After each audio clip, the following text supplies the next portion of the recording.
आरक्षणाची मर्यादा ओलांडल्यानं स्थानिक स्वराज्य संस्थांच्या निवडणुका स्थगित होण्याची शक्यता। ओबीसींना सरसकट 27% आरक्षण लागू करण्याला सुप्रीम कोर्टाची नापसंती। आजच्या सुनावणीमध्ये भवितव्य ठरणार। शिवसेनेचा मंत्रिमंडळ बैठकीवर बहिष्कार। ऑपरेशन कमळवरून शिंदेंच्या मंत्र्यांची नाराजी।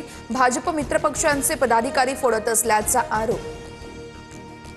उल्हासनगरमधून तुम्हीच सुरुवात केलीत, यापुढे एकमेकांना पक्षात प्रवेश देऊ नका। भेटीला आलेल्या शिंदेंच्या मंत्र्यांनाच मुख्यमंत्र्यांनी सुनावलं, सूत्रांची माहिती। मुंढवा जमीन गैरव्यवहार प्रकरणामध्ये मुठे समितीचा अहवाल आला। पार्थ पवारांना क्लीन चिट। अहवालानुसार दिग्विजय पाटील आणि शीतल तेजवानी दोषी, पार्थ पवारांचं नाव नाही। अनगर नगरपंचायतीसाठी राष्ट्रवादीच्या उज्ज्वला थिटेंचा अर्ज बाद। आमचा नाद करू नका। भाजपचा जल्लोष करत अजितदादांना इशारा। तर राजन पाटलांची सून प्राजक्ता पाटील बिनविरोध नगराध्यक्ष झाल्याचाही दावा।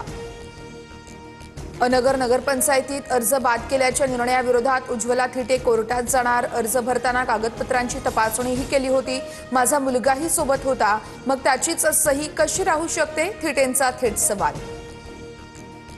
बिबट्यांच्या उपाययोजनांसंदर्भात मुख्यमंत्र्यांसोबत चर्चा। शाळांच्या वेळेत बदल केलेत। नरभक्षक बिबट्यांना ठार मारण्याची परवानगी घेणार। उपमुख्यमंत्री अजित पवारांची माहिती। नवाब मलिकांना मुंबई सत्र न्यायालयाचा दणका। दाऊद इब्राहिमच्या मालमत्तांशी संबंधित आर्थिक गैरव्यवहार प्रकरणी मलिकांविरोधात आरोप निश्चित। पुढील सुनावणी 19 डिसेंबरला होणार। बंद खोलीत शेकोटी पेटवणं बेतलं जीवावर। धुरामुळे झोपेतच गुदमरून तिघांचा मृत्यू, तर एकाची प्रकृती गंभीर। बेळगावातील घटना। बाबा सिद्दीकी हत्या प्रकरणातील आरोपी अनमोल बिश्नोईला आज अमेरिकेतून भारतात आणलं जाणार। अनमोल हा लॉरेन्स बिश्नोईचा भाऊ।